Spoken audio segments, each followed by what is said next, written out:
like I was feeling a little bit isolated in my entrepreneurial journey and my, my other business. And yeah, I just wanted to build that circle of people. And, you are the average of the 5 people you spend the most time with. We've all heard that way too often. But yeah, I genuinely wanted to build that circle up. So I come from a background in experiential education. That's what I did my degree. So super fun stuff is important to me. And I think people really connect over those experiences, right? So again, it's not just about the amazing, learning about each of our niches and work experience, but it's building those connections. And that's actually what's formed stronger business relationships moving out of this. To scale to 10,000 or even 4,000 this year, I can't assume 4,000 individuals are going to show up. What I'm working on now is making it a gathering of tribes.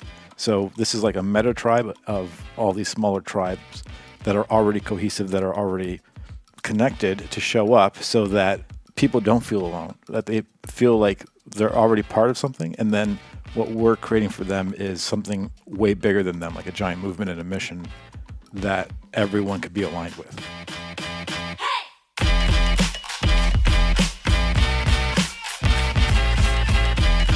Ladies and gentlemen, welcome to the Community Made Podcast. I'm your host, Jason Gaynard. Now, as you know, this season is all about how to grow, nurture, and amplify your business relationships. In the first few episodes of this season, I shared 3 unique stories which served as examples of how to reach the unreachable and befriend celebrities and billionaires. I shared my playbook on how to foster deep and genuine relationships with people at conferences and networking events, even if you're an introvert.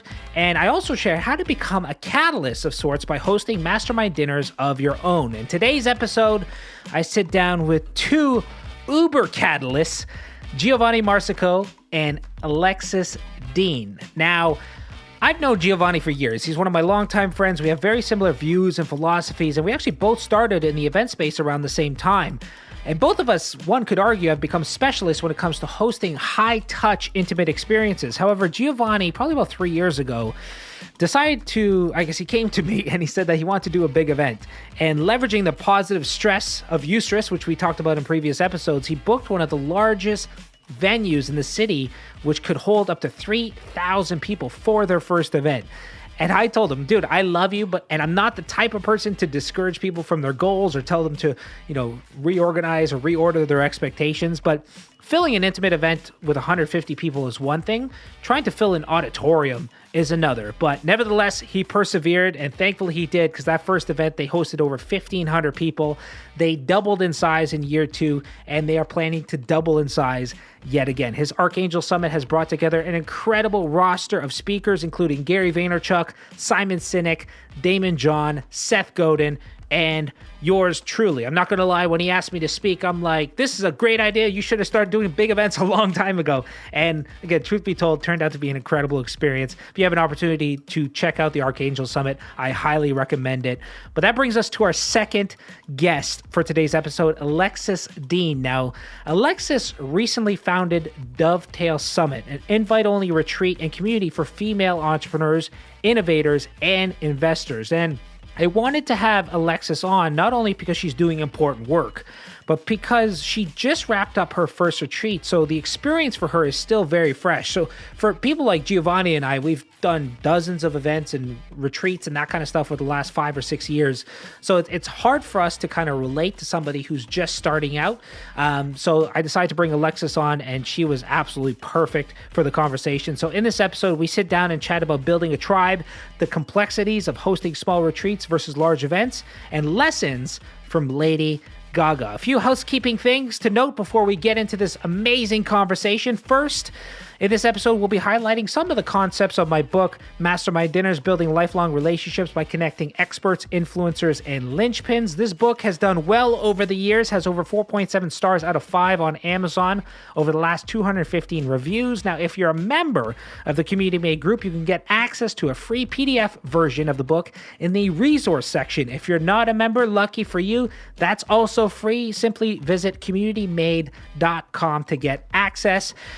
Second, for fun, we decided to take some of the concepts of this season on how to grow, nurture, and amplify your business relationships, and really kind of do a deep dive in a live, intimate workshop setting.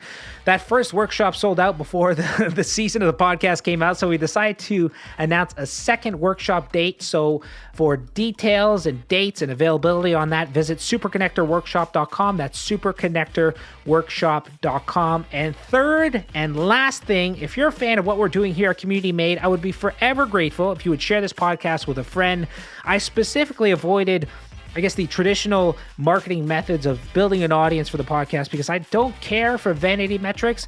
I actually don't want a lot of listeners. I want the right listeners. And I'm a firm believer that amazing people like yourself know other amazing people. So if you know someone who would benefit from one of our episodes, please send it along. That's it. Let's get right to it. This is such a great, intimate conversation with Alexis Dean and Giovanni Marsico. Enjoy. All right. I'm excited. Partly because we've been talking offline a little bit, and the conversation has been juicy. So this is going to be a really interesting conversation. I feel very grateful and blessed to be in the presence of both of you. I'm really, really actually excited for this conversation. As kind of mentioned earlier, this is for season 2 of the podcast, specifically the series of episodes around becoming a catalyst and really either being a catalyst, connecting like-minded individuals, or I think in almost all of our cases, we built our own tribes. And to my left, I have Giovanni, who is a very good friend of mine. I mean, for context, we connected back in 2012 through Joe Polish and his 25K group. And you actually remember that a little better than I do. We actually officially meet at the airport traveling back? We met at the airport traveling back to Toronto. Got it. Because we went to his event, right? So oddly enough, we've met at an event, and now we're both in the event space. So we met there, came back. When was your first Archangel event? January 26, 2014. Okay, so MMT was before. So I moved into the event space first, and then you started Archangel. And for context, I mean, Archangel, you have the annual event, which is called... It was Archangel Academy. Yes. For the first few years. Now it's Archangel Masters. Archangel Masters. Then you made that shift this year? Yeah. And then you did probably one of the most impressive things I've ever seen, because I am terrified at the notion of doing a big event. I think big events are just scary. Like for me with MMT, like I have a personal relationship with everybody, so it's small, it's intimate. I only have to fill 150 spots. I remember when Giovanni, who your Archangel Academy, or now Archangel Masters, is very similar to MMT in that sense. It's very small, very intimate, very curated, very high touch. And then I remember it was probably 2 years ago now, I guess. You told me this idea of doing this summit. And I don't know how far in advance it was, probably like 6 months or something like that. Not a ton of leeway time. But he told me that he booked a space that was like for 3,000 seats. And I'm like, I love you, dude, but this is bananas. Like, I don't know who's telling you this is a great idea, because this is on paper, this is nuts. But you pulled it off. Then you also invited me to be like one of the speakers. And I'm like, this is a great idea, Giovanni. This is phenomenal.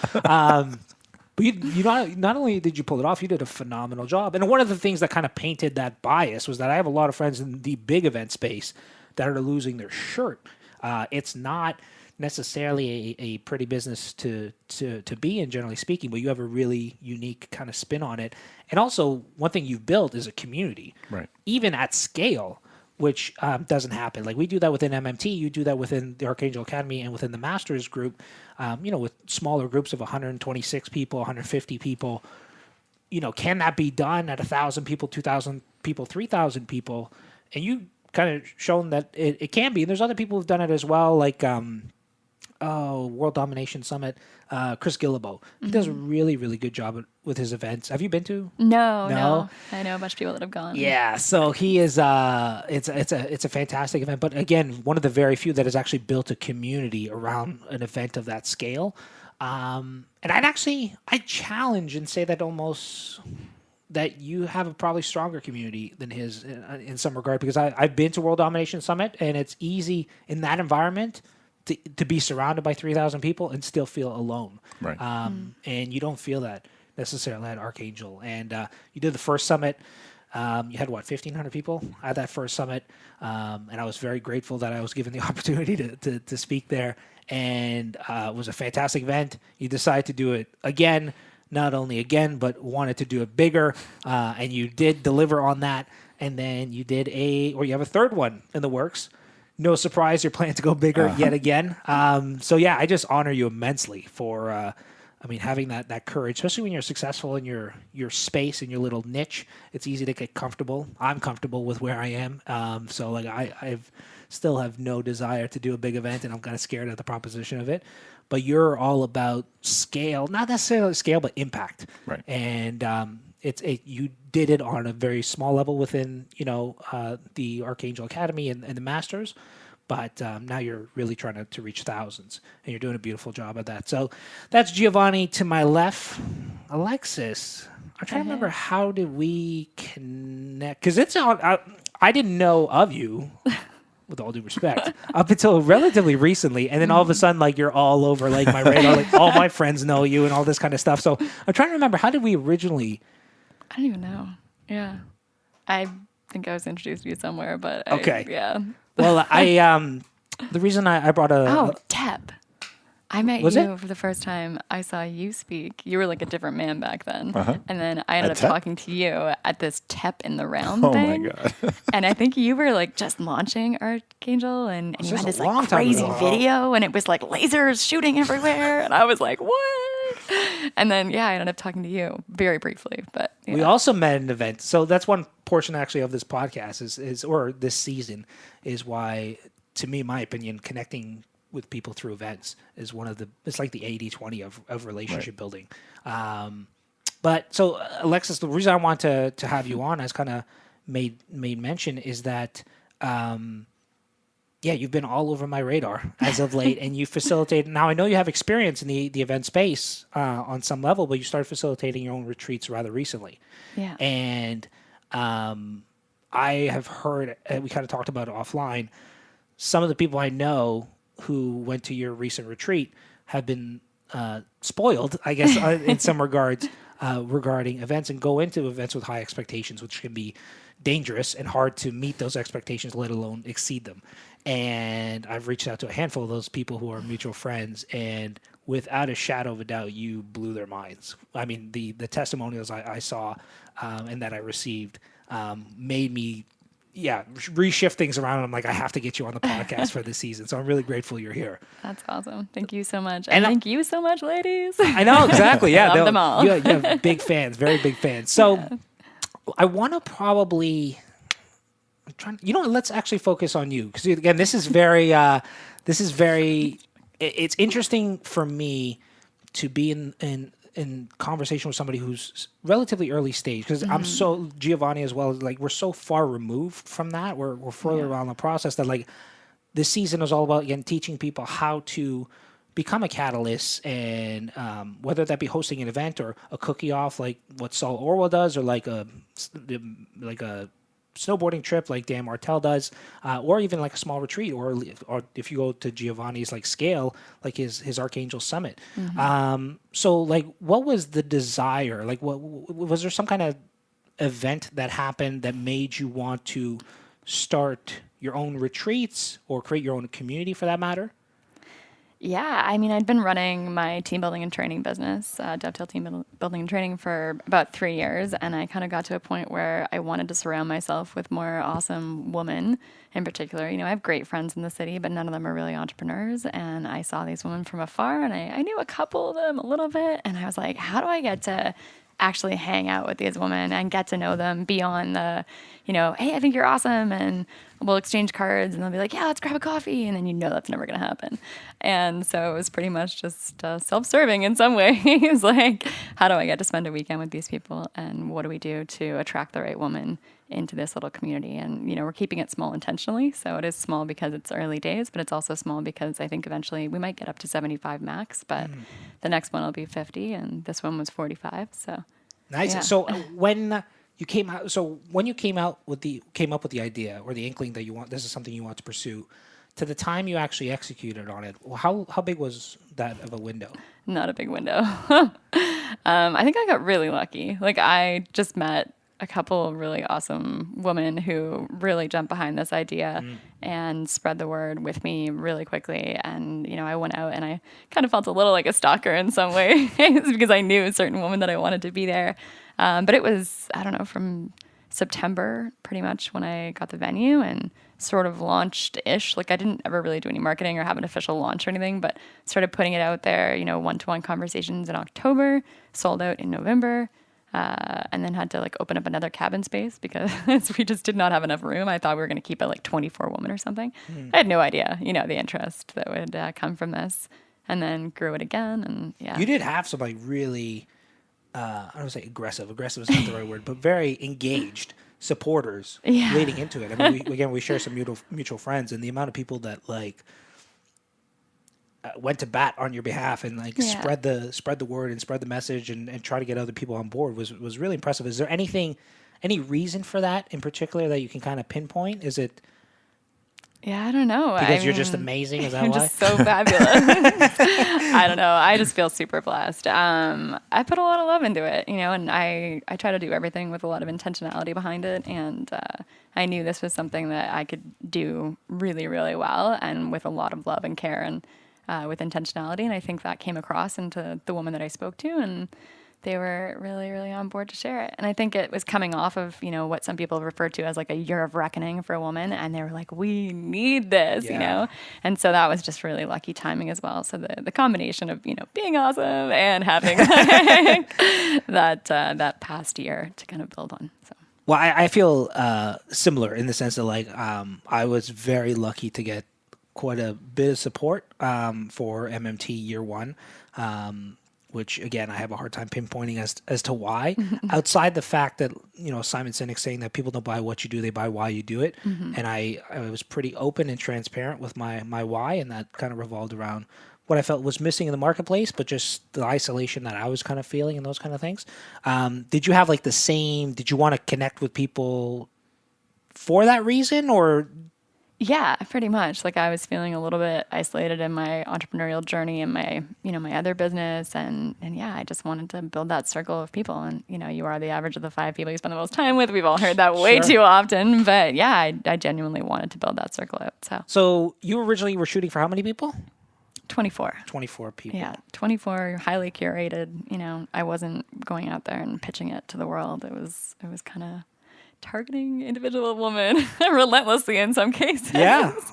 But yeah. Well, there's something to be said about that one-on-one outreach, which is, what we do, with MMT. Like that's why, again, doing what Giovanni does, which is he does both, but I mean, doing an event at scale. And I want to talk to you a little later about like, what does the differences look like when you're planning a smaller event and logistics of that versus a big event. But so when you sold this, it was very much one-on-one outreach, and that was either people you knew, or there were people that were introduced to you through like your super fans. Yeah. This is completely facetious. I am not that high on my own horse. So they were referrals. They were, I knew 1 or 2 people and asked them to connect me with people that they thought would be a good fit and had great conversations. And, I didn't call them interviews. I wasn't like, oh, let's get on the phone for an interview here. It was like, hey, I just want to meet more awesome women. And then I'd get on the phone. I'd be like, having a conversation and, hey, I'm putting together this weekend. I feel like you'd be a great fit. Would you be interested? And they were like, they jumped on it. Like they didn't even ask when it was or how much it cost or anything. It was just like, oh my gosh, yes. Like we need this. So it was pretty sweet. That's awesome. So you sold out in October, November. Like opened it up in October. And then it took place in January. Yeah. So what were some of your kind of feelings leading into? Were you confident the entire, especially I guess once you sell out, like did you feel a surge of confidence? Because even I was kind of talking about it offline. Like even we've been at this for 6 years now. We're going into our 6th live experience. It's already half sold out because we only allow half the attendees to come back. So those spots have already been taken. And we have a wait list. Like we have had over 16,000 entrepreneurs apply. We have over 400 or 500 nominations a year. We only have 75 spots to fill. I've done this for 5-6 years. I still feel like nobody's going to sign up when I release. But like last year, our conversion rate on invitations was like 81%. Wow. So like I still struggle with this kind of stuff. So did you have that as well, or did once you sell out, you're like, oh God, that's the biggest piece of the puzzle? Because that is incredible. I can't stress this enough, and we all know this. How hard it is to fill an event. Like the amount of people I know who've launched events and then the events magically disappeared and never happened happens a lot. It is really hard to fill these things. So the fact that you sold out a few months in advance, doing this, selling out in a month ultimately. How did you feel leading into it? I don't know. I mean, the imposter syndrome is real, y'all. Like, and I've discovered this no matter, where the women are from that I've been lucky enough to connect with, or what, level their business is at or how much money they've made. The imposter syndrome is just prevalent among us all. And so, there's a huge Except part for of me. Giovanni. Look at that smile. There's no imposter syndrome. I don't know about you guys, but I know, Gio's in our riding high right now. He's riding high. Yeah, I mean, even after this, like I think leading up to the next one, there's still that kind of like, and I'm in here in this room with you guys, and I met you when you were both on stage in an event, and so leading up to it, I was still like, oh no, like what have I done? Like maybe they think I'm someone I'm not. Oh no, so there was that fear for sure, but also just knowing that I'd had those great conversations one-on-one with so many awesome women, and just the love that I had going into it and the connections I'd made going into it. And like, even just as soon as we opened up the Facebook group and the way people jumped in and we're doing video intros from all over the place, That's awesome. from the Grand Canyon or like Mexico or whatever, like it was just awesome. And so, that helped ease that feeling quite a bit, just starting to build the community right off the bat. So beautiful. So when you looked at designing the experience, so it was how long, 3 days? Yeah. And this is also very interesting to note. It took place in Canada during the winter, which, like, to me is like crazy. It's an interesting approach because, like, I'm like, if I'm doing an event for Canadians, we're going to like Phoenix or something like that where it's like warm. You did the opposite approach, and you had people come from like San Francisco, Florida, exactly, from LA, from San Fran, to spend time in the winter. Maybe some of them had to buy coats. They did exactly. Or we actually brought up like I had a whole closet full of extra gear. Yeah, I had like snowsuits from all of my friends and like ski suits, and we gave everyone these awesome toques from Left and Stitches, and kitted them all out. So above and beyond. That's fantastic. So when you looked at the experience, so you said we have 3 days together. We're sold out. How did you look at the experience design component of that? Like, what did you want to see in your retreat that you didn't see in other experiences? I think that peer-to-peer model that you guys have modeled so well in your events, so thank you for that. But knowing that I wanted the speakers to just be present with the other woman for the rest of the weekend, that I didn't want there to be that dynamic where someone's on stage and, they deign us with their presence for that period of time, and maybe they do a quick Q&A and then they head off. And, we all go back to our regular lives. We brought together women that are used to being on stage. A lot of our women are paid, vast sums of money to be on stage. Sure. So why would we bring in other speakers for them? So I wanted to design it so that we had that full community of women that are just, experts in their niche and could easily speak, whether it be at a fireside talk or in a round table. And I wanted to create opportunities for them to share their knowledge and their experience, but also just to share their humanity, like not just sharing, here's what I do every day at work and just hammering in on that topic, but just to be there as people. And that was one of the, my favorite testimonials from the event was a woman saying like, I don't even know what half these women do, but I know that I love them all and I feel so connected to them. And I know we're going to be friends for a long time after this. And like, it was not just about the business, which is pretty cool too. I think people don't get that we're all in the friend-making business. Sure. Right? Like what I love is that people will attend these kind of events and not care what other people do. It's like, and if you're good at curating and connecting, then you can do it based on the idea that, I need to connect this person with that person because they're going to love each other. Yeah. Yes. Versus, this person is in this industry and this person can do this thing. That's awesome, but Yeah. Well, I love that. It's funny too. Like, you guys have probably both run into this where, because we do assigned seating at our events, and again, like, even if you don't, like, there's some people you want to connect, and people are always like, well, what are some of the criteria that you use? And there's some criteria that I can share, but the others is like sometimes just based on energy. I'm like, there's something there that these two people are almost identical. Totally. Right. It actually happened at our first event. It happened a lot, but like at our first event, we had AJ Jacobs, who's a 4 or 5 time New York Times bestselling author, wrote a bunch of great books. Just fascinating individual. And then I had AJ Jacobs, and I had James Altucher. And I I was in conversation with one of them. I think it was with James. I'm like, do you know AJ? And he's like, no, I don't. I'm like, you guys are like brothers. Like, you seriously don't know each other? And I connected with them, and they became like, they actually found out that like they're distant cousins through like 23andMe or whatever. And they're like, they become like super close friends. But sometimes, yeah, it's very much based on like energy and those kind of things. And I think sometimes when you're in an event setting, when you're asking like what do you do and those kind of things, you're trying to search for like that commonality that you can kind of like connect over, as opposed to when it's a highly curated experience and curated specifically by one person, you share that commonality. So you kind of go deep right off the bat. Like you don't necessarily care that much about what they do because you already know that you share some commonalities because you're both in the room, ultimately. So, and we all have a curation kind of process with a lot of things, which I think is really interesting, and which also, in my opinion, creates longevity in this industry. Should you want to create this as a mission or a career path, for that matter. So you had your 3 days, and I wasn't there, but I know there was some dog sledding. So there was clearly some experiential components to it. Yeah, totally. So how did you balance the learning versus experiences, and how did that learning look like? Yeah, totally. So I come from a background in experiential education. That's what I did my degree. So super fun stuff is important to me. And I think people really connect over those experiences, right?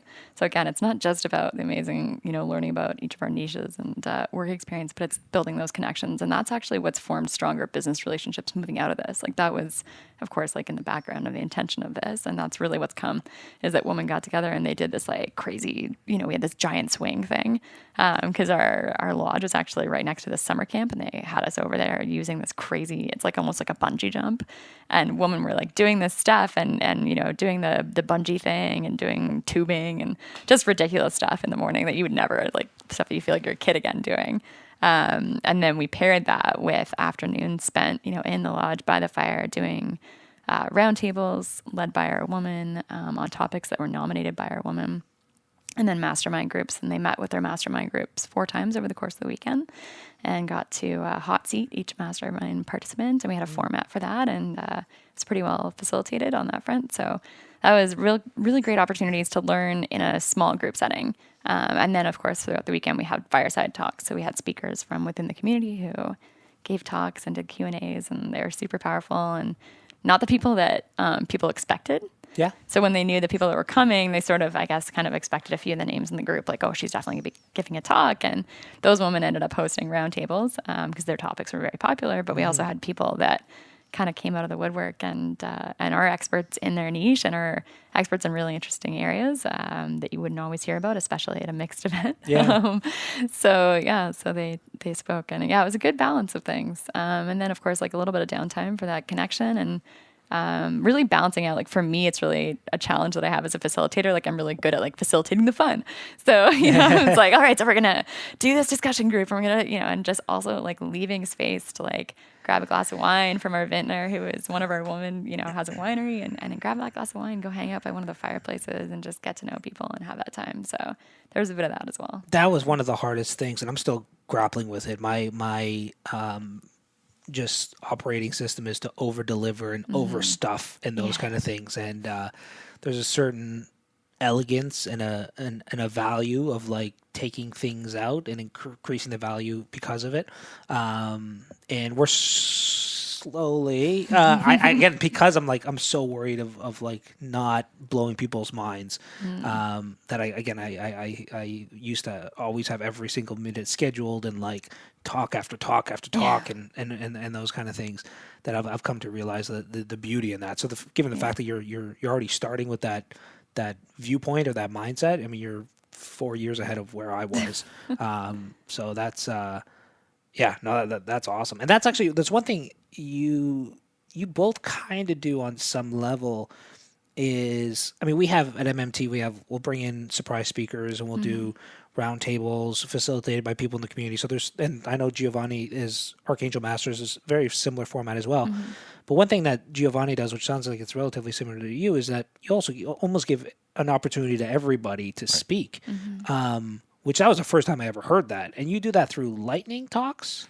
Yeah, we call them 126 talks, but it's 126, 126 seconds or 2 minutes. And the premise is that there's no pedestals, right? So everyone who attends can have at least 2 minutes of stage time to share either a nugget or what their mission is or what their biggest challenge is as a way of introducing themselves to the room. Because one of the frustrations I had in the past was attending awesome events and not knowing who to connect with or who was there. And I want to try to facilitate as much or as many different ways of introducing people to the rest of the group as possible, like the roundtables or 126 talks.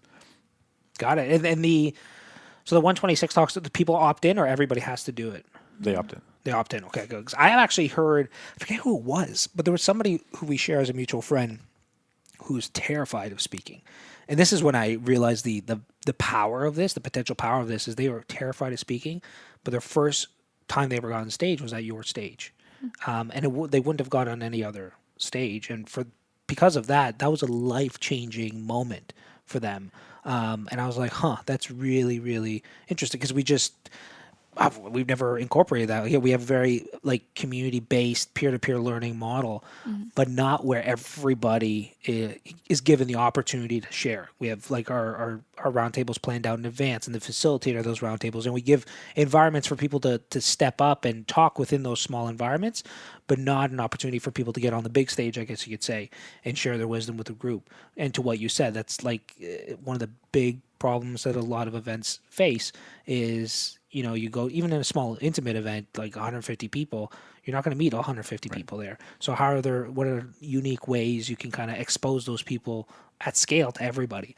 So that's a brilliant thing that you do. So just looping back on you with your experience, given the group size and everything that you did, would you do anything different? Would you have had more people there? Would you have had less people there? Would you have... And I will say, again, the feedback I've heard is honestly nothing but I was kind of angry because I was hoping to get some meaty stuff, and it was like, oh my god, it was amazing. I'm like, I got it. And these are also people who come to MMT, and I'm like, all right, I got it. It was good. All right, calm down. Oh man, I love you, ladies. I know. I'm telling you, you got some raving fans. So, anything you do different, kind of in hindsight, leading in. How long do you have? Yeah. 2 minutes. Well, 126 seconds. 126 seconds. This is your podium.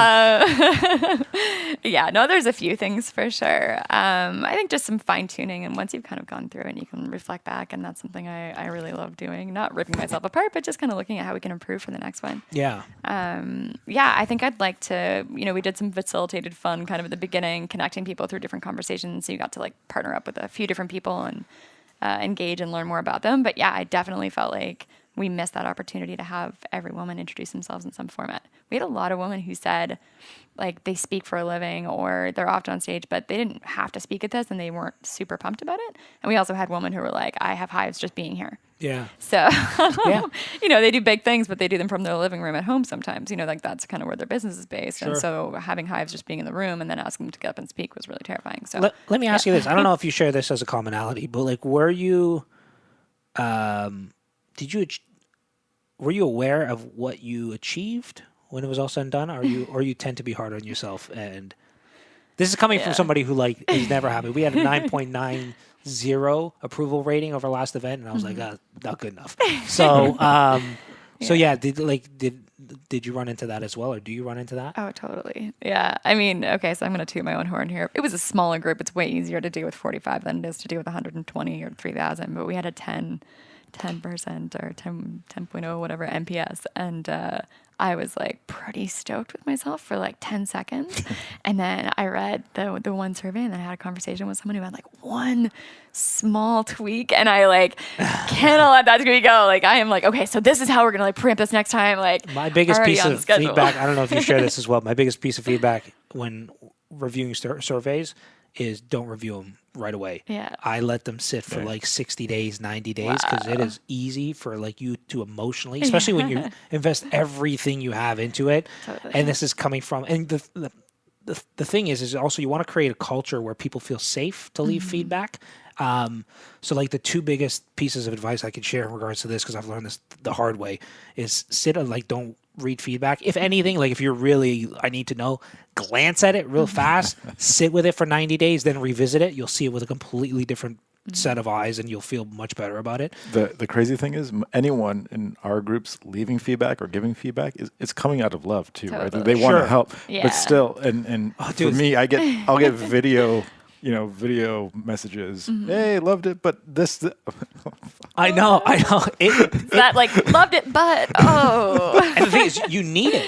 Totally. Like that. Yeah, and I love it. The only I'm so reason grateful. we've evolved to what we've evolved to with MMT is because we take feedback very seriously and we apply the feedback. I can point to a ton of stuff. Like the reason why we've gone peer-to-peer model is because, again, a lot of the feedback that we've seen, both verbally and also me watching body language of people fidgeting, standing at the back of the room, listening to the third speaker in a row, and I'm like, this is not a good sign. Or, and then so feedback is just super important. So don't consume it right away. That's a big piece of feedback. And then the second thing is also, in order for people to be comfortable, again, you want to create that culture of feedback. Is I try to close that feedback loop in the sense that if they leave feedback, 60 days, 90 days later, and I set that expectation in advance, I'll loop back with them and say, hey, this is what I got from your feedback. Thank you. I basically want them to feel acknowledged or seen. And then all that does is makes them want to leave more feedback in the future and invest because it's so hard to get good feedback. It really is. So it's precious. At the same time, it can be, again, really hard for the soul on some level. But it's super important though, right? Crucial. For any tribe building, what you want to get to the point of is co-creation. And if people are giving you feedback, that's them investing into the tribe itself. Yeah, definitely. Yeah. And I was kind of I know you're saying wait for it, but I think because, it's a smaller group too, and I had a maybe closer relationship in that way, just having a small group. We had a conversation. So the one person that had that one little piece of, you could improve this one area, we ended up popping the phone. I was like, hey, I don't want to rush it, but if you want to talk about it, I'm very open to it. And she was like, yeah, let's talk this week. Yeah. So we hopped on the phone. We had a great long conversation about it. She gave me her thoughts. I shared what I'd tried to do to kind of preempt that one challenge she was talking about. And then, it ended up being really good. And then she sent me an email later. She's like, I so appreciate your willingness to hop on the phone and spend an hour with me. And, I just think it was such a great event. It's even going to get better next time knowing that you're the kind of person that's going to be open to this. And I was like, what? That's amazing. So, just being ready for it and open to it and not, not beating myself up too hard about it. Sure. Yeah. I mean, for context, I usually scan it to see if there's anything I need to address right away. That it's like something happened during the event that I don't want to revisit 90 days from now because they may not remember it in its entirety. I want to address it while it's fresh. So I kind of look for those things, but by and large, again, I have, similar to you guys, I have a real hard time processing that feedback without it feeling like it's an attack on my character and the amount of hard work. I could put myself in tears reading those things. So all that to say, you hit it out of the park with your retreat. Thank you. Did you have the intention of doing another retreat? No. I mean, that's. I do now. We have a whole community. Sure. They're just thriving. It's wild. It's I literally built these things because I was like, I want to spend a weekend with these awesome women. I think there's a need for it. And look, people are jumping on board. And as we got closer and closer, I was like, oh my gosh, this is becoming something so much bigger. And we had a wait list, and I hadn't done any marketing. This was just coming out of referrals. And then our women are like, well, what are we going to do after this? And it was even before we did the weekend, it was they were already looking for the next thing. And then they were like, can we invite more people, and can we fit more people in, or can we do something right after so we can include the woman that, were on the wait list? And so it has really just become something so much more than I'd ever expected. So we're planning another small one on the West Coast. Woman from the East Coast is going to be coming, but Beautiful. It's, West Coast, East Coast, whatever. Woman came from the West Coast to this one. Sure. And then we're doing Dovetail dinners. And that's, again, pretty informal, but just hosted and, invite another awesome female entrepreneur. And we're doing a little escape to Prince Edward County, just kind of a reunion trip. And so, small things happening. And a lot of it is just is led by our woman, by their interests, or by our vintner who lives in Prince Edward County and wanted to host us all at the vineyards, which is pretty cool. Yeah. And then woman on the West Coast being hello, when are you coming out here?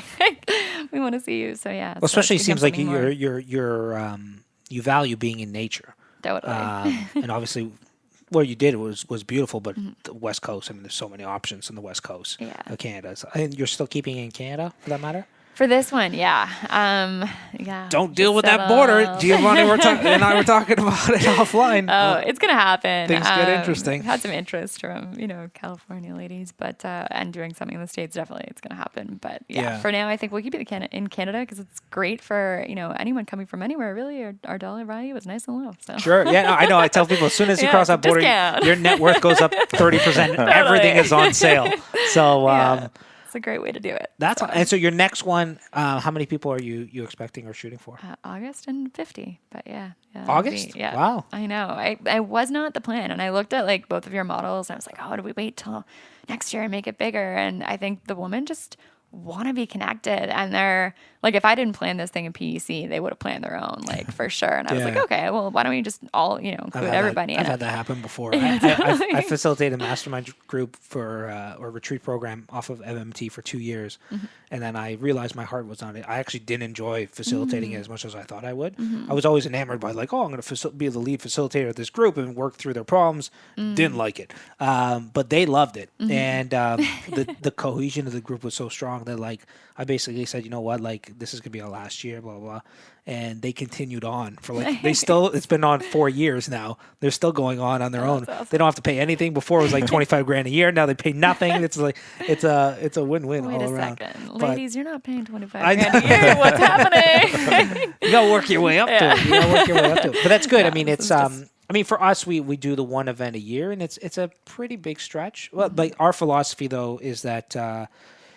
We do one event a year, but really we position MMT as a community because it very much is. And the event really kickstarts that community for the year. And then we do a lot of experiences throughout the year. So we do the dinners, we do, rally racing, we do family vacations, we do spa weekends for spouses. Like we do a ton of stuff like that. So we try to break. So we have, the tribe of MMT, that 150, 160 people, but we try to break them into smaller tribes around different interests. And that's worked well for us as far as a model. So it seems like you have a very similar model. Yeah, not intentionally. And it's funny because like when this started to happen, I was like, oh, it's all kind of like what MMT is doing. Awesome, must work, No. You guys just keep paving the way and we'll just keep, it seems to work. It's going well. And it works for us. It works for us. So that community membership versus like just a member for the weekend or a participant for the weekend. It's like you're investing in like a full year of amazing experiences and connection and and beyond that as well. And it's much easier to sell people once than it is 6, 7, 8 times throughout a year, right? So that's kind of the one way I look at it. But speaking of models, Giovanni is the king of models in the event space in the sense that, again, you started something very similar in like size and high touch nature to MMT. And there's, I guess, a lot of similarities in the format. One of the biggest differences, I think, again, is the 126 talks. That's something we don't do, and I think it's fascinating. I've never heard anybody else in the industry do that. But you do a big event as well, which, again, I kind of alluded to. I thought it was nuts. But you've been crushing it with these events. So I'm really curious to know, like, I'm honestly, I was going into this conversation. I'm like, I really want to know, like, how much harder is it, or is it harder to do a bigger event versus a small event? Because you still do both. So yeah, fill me in. How is it different, and is one harder than the other? Because our friend like Naveen Jain would say, like, because his whole thing is about moonshots and all this kind of stuff, and that it takes just as much work to do a big thing as it does a small thing. So might as well just do a big thing, right? So is that in alignment with the truth in the context of putting on events, or? I think it's the same amount of work in terms of production for me, because I go even for the small event. You do. Our production is insane, and even this year we went really insane, and we have video production. So on that end, it's a similar amount of work. Filling the event, obviously, for the big one is way more work. And you mentioned the one-on-one invitations. I will still do thousands of one-on-one invitations for the summit. It's always the best way to do it. Yeah. And now, our goal this year is to scale to 4,000 people, with the eventual goal of 10,000 in 2020. So to do that now, I'm done doubting you, dude. My first gut, my voice inside was like, "You're nuts again." But I'm like, I've been wrong before. I'm just gonna let him go with it. Yeah, 2020 Air Canada Center. And But for me, this is the fun thing. Like my very first event was when I was 16. I don't even know how much we've ever geeked out. Oh yeah, the old clubbing days. Right. And the biggest event back then, we had 7,000 people show up, and that was before the internet. This is old school, handing out flyers in high school kind of stuff. And the way that worked was that we had an army of promoters working for us. And it's the same. I'm using the exact same model from back then now, where to me, to scale to 10,000 or even 4,000 this year, I can't assume 4,000 individuals are going to show up. What I'm working on now is making it a gathering of tribes. So this is like a meta tribe of all these smaller tribes that are already cohesive, that are already connected to show up, so that people don't feel alone, that they feel like they're already part of something. And then what we're creating for them is something way bigger than them, like a giant movement and a mission that everyone could be aligned with. That's amazing.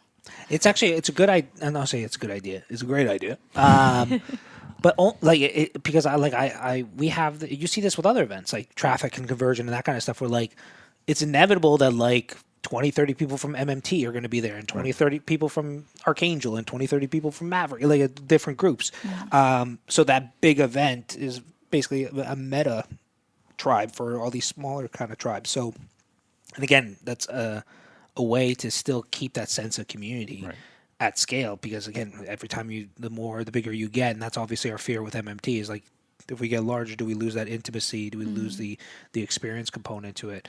So that's a really cool approach.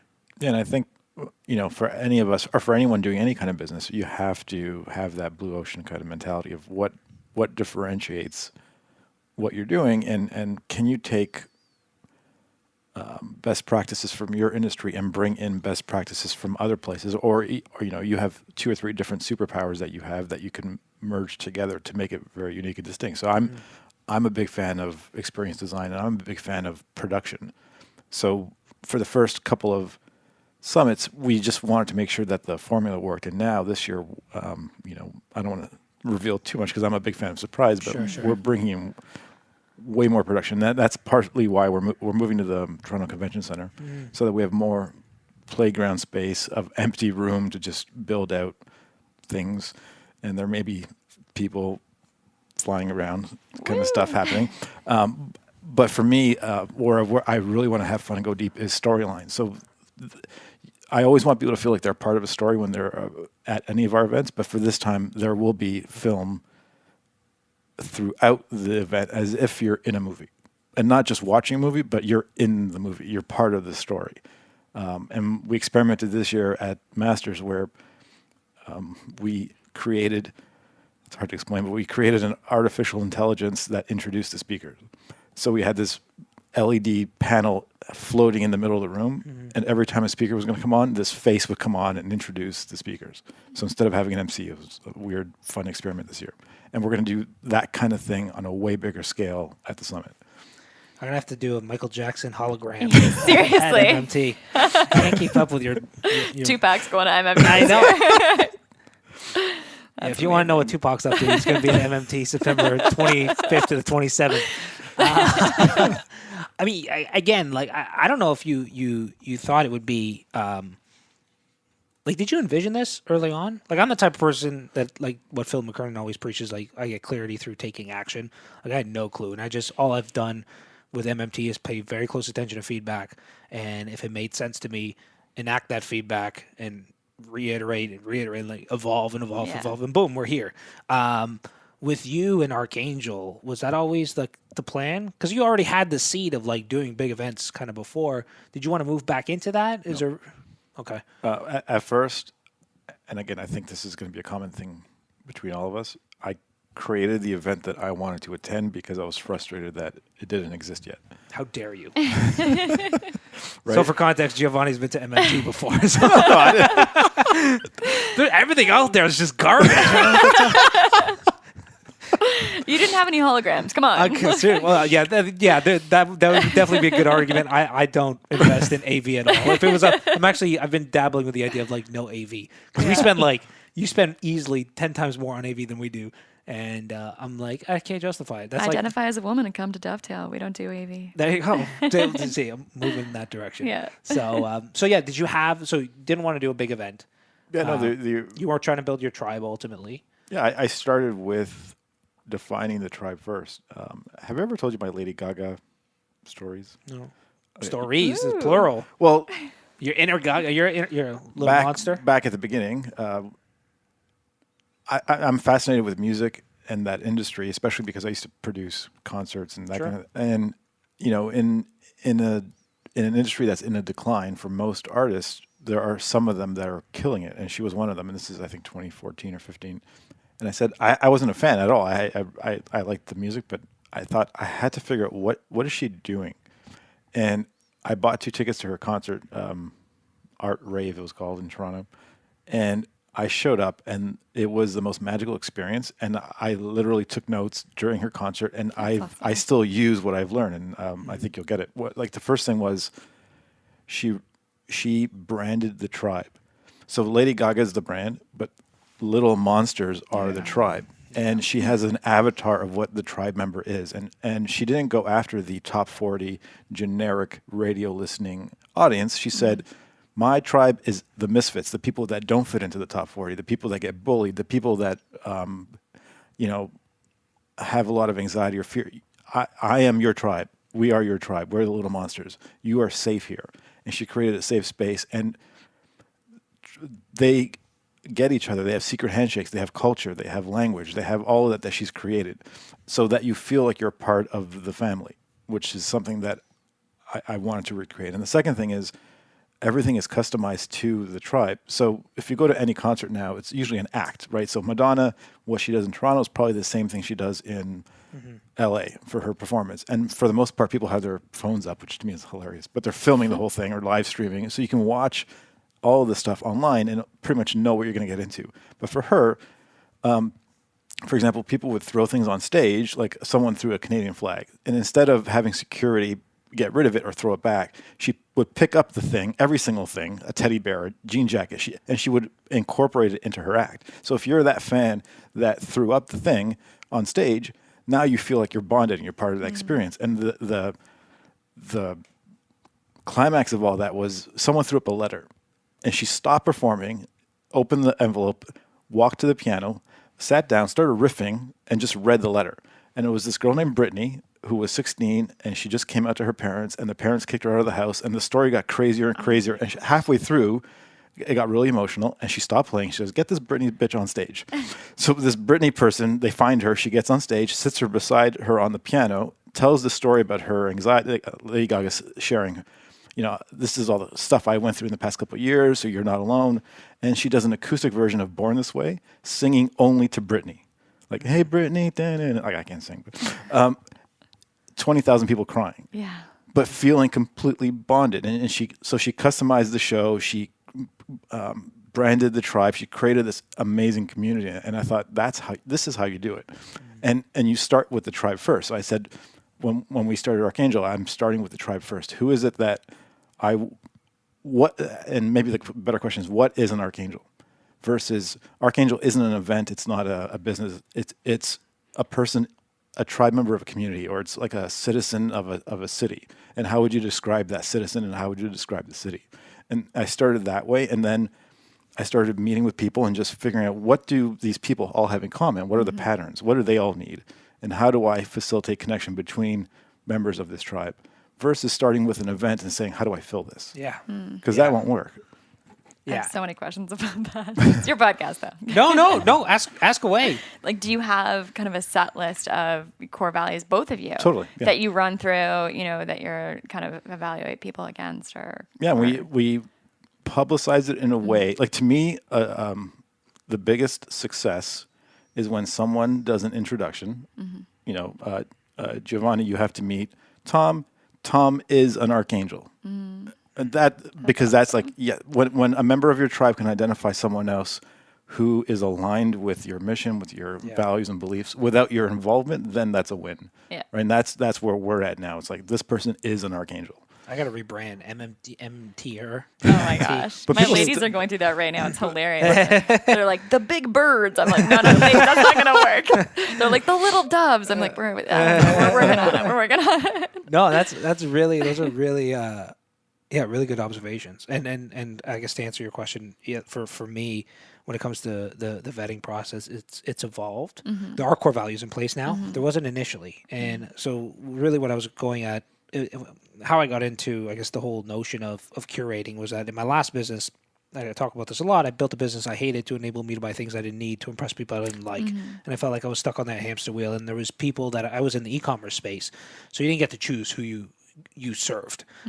So we would get kind of the gambit. We'd have, people that were good customers, some that were bad customers, some that would do chargebacks. It drove me bananas. And I reached a point where I would sabotage money-making opportunities. Like, they would be credit card in hand on the phone, ready to place an order. And I didn't want to sell to them because I'm like, it's probably going to be a problem like 2-3 weeks from now. Like, I just don't want to deal with people at this point.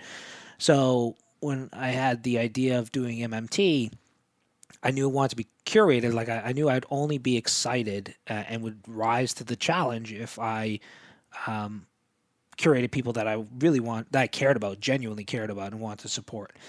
And that magical question was, well, then what does that group look like? And initially, like what I had been exposed to prior to that was groups like EO or YPO, where their barrier to entry is a revenue figure. And that works well to build community on some level at scale, because EO's 13,000 members, YPO's even, I think it's bigger, like 20,000 members worldwide. But I know some people with $100 million businesses that I would not want to have coffee with because their life is, they have their priorities messed up, and it's not necessarily a judgment. It's just not in alignment with me. So for me, what I would do is every time we had 4,200 people apply for the first event, I went through every single application, which was not scalable at all. But basically went through every application, and then those who I thought were a fit, I'd send them an invitation. When they secured their spot, I'd do a phone call with them. So at minimum, back then I would do a phone call. Now I have to pretty much meet everybody in person, face to face. But at the end of the phone call, I'd ask a bunch of questions like, what was the most enticing aspect of about MMT that made you want to sign up? And if it was to meet Tim Ferriss, then that was a red flag for me because we have a non-soliciting policy. So there's things I kind of try to fish out and get a clear understanding of where they are, where they want to go. And that's evolved significantly now because my conversations around MMT now, like that vetting process, is really just, again, understanding where they are, where they want to go, and how I can kind of support them. And they're already sold. By the time they got on a call with me, they're already sold. It's just really me getting to know them a little better. But ultimately for that first event, what I did was at the end of every phone conversation, because I struggled so hard with how do you vet these people, I'd ask myself, would I want to have dinner with this person? And if the answer was no, I didn't care how successful they were. That was my gut test. I wouldn't have them at the event. And I didn't know if that level of curation would pay off initially because back, I don't want to say I'm a pioneer when it comes to vetting. You are. But like we refunded $43,000 in paid tickets. So when I sold tickets and had a phone call with people and I didn't feel like the right fit, I'd refund their money. Wow. And I started, MMT $250,000 in debt. That was before I started the event. So like then I went another $100-something thousand in debt to do the event. And like my mentors at the time were like, "You're stupid. Why are you like turning away money?" And in hindsight, it worked out. But like I didn't know if that level of curation would pay off. But really asking, would you want to have dinner with that person, really is like, are they in alignment with your values? Totally. Right? So because of that, I'm like, well, one of the biggest struggles I had, and this is the biggest pain point I have about being in this model that we have, and probably one of the most common questions is like, how do you turn people away? And again, it's a little more of an art than a science. But I was actually talking to Tony, who was introduced to me through you, Tony G. I won't throw him under the bus. The sweetest guy I know, absolutely sweetest guy I know. And we did a tour of his business because he has an incredible culture in his business. Amazing. And I said, during this tour, I said, listen, dude, like you're the nicest guy I know. How do you fire people? Like, because I try to be a nice guy too, and I have a hard time at it.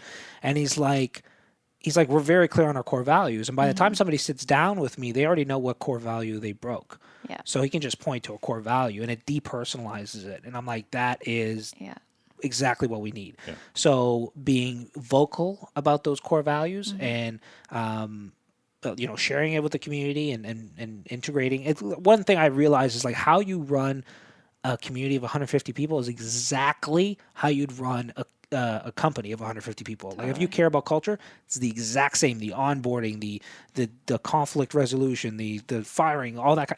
It's identical, absolutely identical. So I've been taking a lot of like best practices from like books on culture and business and those kind of things. Yeah.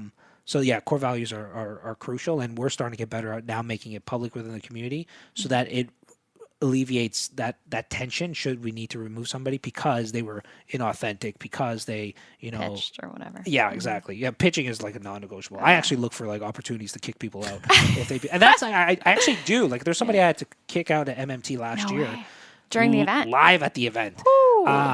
And like they were there for the event, and I had to, and I said, "Listen, like we can't have you here," because it was tough because basically I found out because we go into the event blind, nobody knows who the attendees are. I found out that two of the people in the community had a problem with this individual's business, and I just can't expose the community to a liability. He's a super nice guy, and he's like, "Listen, like I own it. Like if we screwed up and I'm going through a really tough time and those kind of things, and I had to basically remove him and refund him kind of on the spot." And like part of me, like the thing that goes through my head, because I've been faced with a lot of tough decisions like that, and I'm sure you have as well. I mean, the amount of, if people only knew the amount of like crap we have to deal with as like community curators sometimes, it's. Yeah, I mean, I there's always a voice in the back of my head of like, what do you stand for? Like, this is an opportunity to draw a line in the sand and like really like, are you all talk or are you actually, do you stand by what you say? Yeah. So part of me looks for like opportunities on some level in a sick manner to like make an example out of people to say like we take this seriously. We have like we really like we're not like everybody else type thing. Yeah. Totally. I'll share part of my curation process that I found works.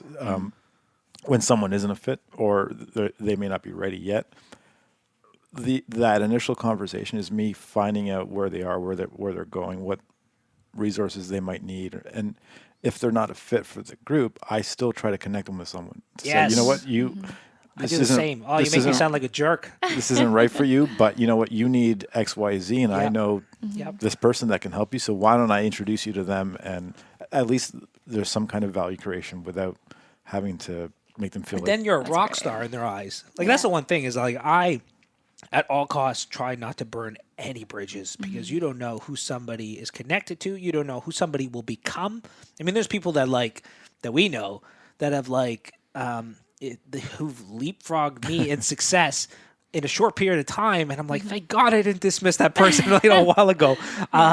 So that's it. That's a really important observation. Is that like I'm not looking at it just from like a community curation perspective and trying to like be cognizant of that, but I do care about them and I want to make sure that whatever's out there is I point them in the right direction if I can.